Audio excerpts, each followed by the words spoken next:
आशासुराशी भवदङ्गवल्ली भासे वदासी कृतदुग्धसिन्धु मन्दस्मितनिन्दितशारदेन्दु वन्दे अरविन्दसनसुन्दरित्वा वन्दे अरविन्दसनसुन्दरित्वा वन्दे अरविन्दसनसुन्दरित्वा। बोलिए भक्तवत्सल भगवान की जय। प्रिय श्रोता बंधु, आज यही आलोचन आम शुणा माँ सरस्वती पूजा।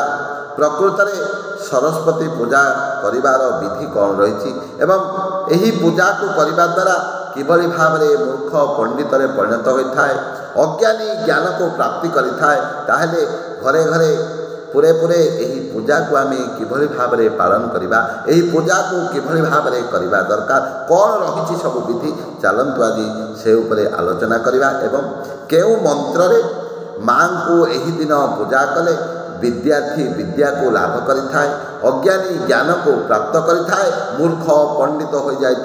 चलतु आज मुख्य विषय वस्तु आज से ऊपर आम आलोचना करवा। आपण मैंने जानते माघ मास शुक्ल पक्ष पंचमी दिन माँ सरस्वती धरापृष्ठ अवतीर्ण होता, तेणु से ही दिन ठारू यही दिन को सरस्वती पूजा रूपे पालन करा जाए।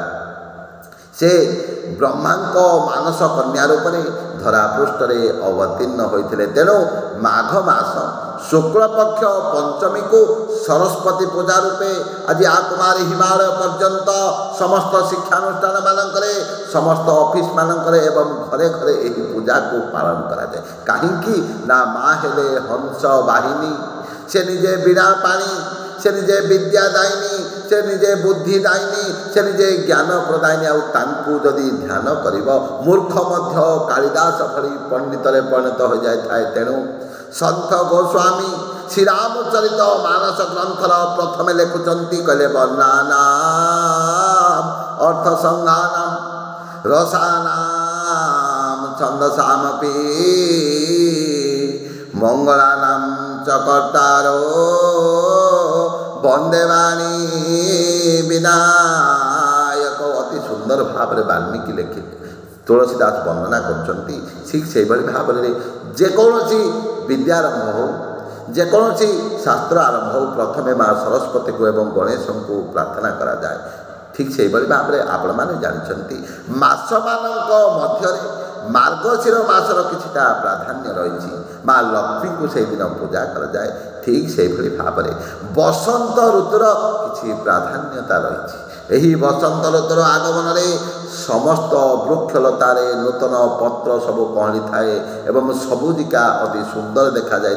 तेणु यही बसंत ऋतु माँ पूजा घरे घरे पूरे पूरे समस्त शिक्षानुष्ठान मानक समस्त ऑफिस रे कॉलेज रे आज आकुमारी हिमालय पर्यंत अति आनंद सहकार पूजा करा जाउछि। कहीं ना माँ को जदि स्मरण करवा, माँ को जदि पूजा करवा, ताहले कहब माँ ज्ञान देवे, माँ कौन करेंगे शक्ति देवे, माँ कौन करेंगे आमको मूर्ख रूप जीवनर मूर्खता दूर करी ज्ञानर परिप्रकाश कराइदेवे। तेणु यही बसंत पंचमी दिन माँ सरस्वती जदि निष्ठा सहकारे कहीं पूजा करे ताहले निश्चित भाव तार ज्ञान प्राप्ति हो। ताहले आपण माने घरे किभली भाव में यही पूजा को करेंगे। प्रथमे आपण जो जगार माँ विग्रह को स्थापन करेंगे ताको भल भाव टी से जगह को लिपा पोछा करदे, गोटे भल पीढ़ा को पकेबे, नूतन वस्त्र टी रखिए और माँ विग्रह को रखी पूजार्चना आरंभ करेंगे। किंतु पूजा आरंभ करने पूर्व प्रथमे आपण कौन करेंगे आचमन करेंगे, निजको शुद्धि कर सारा पर माँ पूजा को आरंभ करेंगे। आउ जिते बड़े पूजा करेंगे गोटे कुंभ को रखिए, प्रथमे पंचदेवता को पूजा कर सारा पर माँ पूजा को आरंभ करेंगे। गोटे गुआर की संकल्प करी माँ को पूजा को आरंभ करेंगे। आ मन रखु माँ कौन करती सबु बेले कई फूल प्रति टिके प्रिय सी एवं धला फूल प्रति माँ प्रिय। तेणु यही दिन माँ को जेते पारुचंती धला वस्त्र पिंधि पूजा करेंगे एवं धला वस्त्र माँ को अर्पण करेंगे, कई फूल माँ को अर्पण करेंगे, ହଳଦିଆ ଏବଂ ଧଳା ରଙ୍ଗର ଫୁଲ ଯଦି ମାଆଙ୍କୁ ଦେବେ ମାଆଙ୍କ ଆଶୀର୍ବାଦ ନିଶ୍ଚିତ ଭାବରେ ପ୍ରାପ୍ତି ହେବେ। ଆଉ ଗୋଟିଏ କଥା ମନେ ରଖନ୍ତୁ, ଏହି ଦିନ କେହି ମଧ୍ୟ ଉଚ୍ଚ ସ୍ୱରରେ କଥା ହେବେ ନାହିଁ।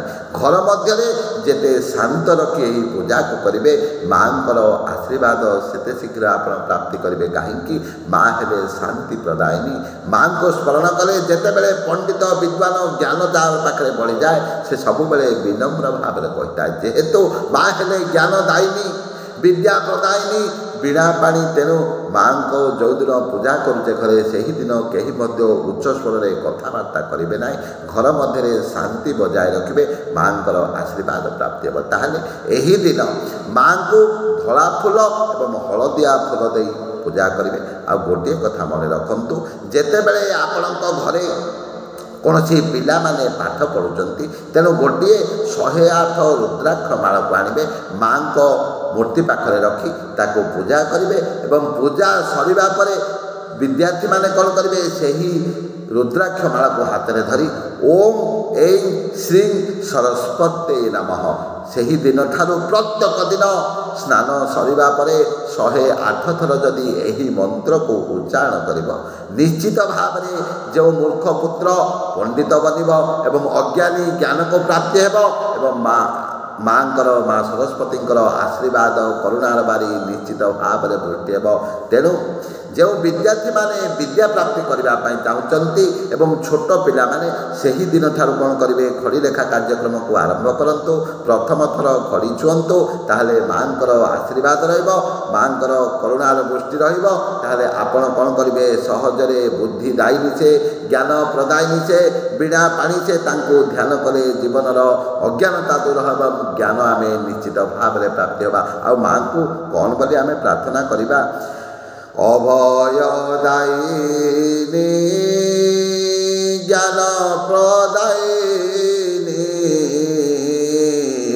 ଫେରି ଦିଅ ଦୁଃଖ କଷ୍ଟ ମାଗୋ, ଫେରି ଦିଅ ଦୁଃଖ କଷ୍ଟ ଜ୍ଞାନ ପ୍ରଦାୟିନୀ ଅଜ୍ଞାନ ନାଶିନୀ ମା ଜ୍ଞାନ ପ୍ରଦାୟିନୀ ଅଜ୍ଞାନ ନାଶିନୀ ଜଗତରେ ତୁମେ ଶ୍ରେଷ୍ଠ ମାଗୋ, ଫେରି ଦିଅ ଦୁଃଖ କଷ୍ଟ ଜଗତ ଜନନୀ ଜ୍ଞାନ ପ୍ରଦାୟିନୀ ଜଗତ ଜନନୀ জ্ঞান প্রদায়িনী অভয়দায়িনী জয় বীণা পাণি জ্ঞান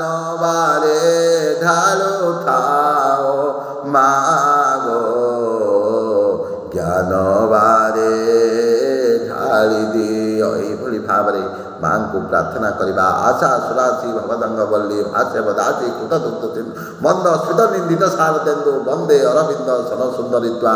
ଏଭଳି ଭାବରେ ମାଆଙ୍କୁ ପ୍ରାର୍ଥନା କରିବା, ମାଆଙ୍କର ଆଶୀର୍ବାଦ ନିଶ୍ଚିତ ଭାବରେ ଲାଭ ହେବ। ଜୟ ଜଗନ୍ନାଥ, ଜୟ ଜଗନ୍ନାଥ, ଜୟ ଜୟ ଜଗନ୍ନାଥ।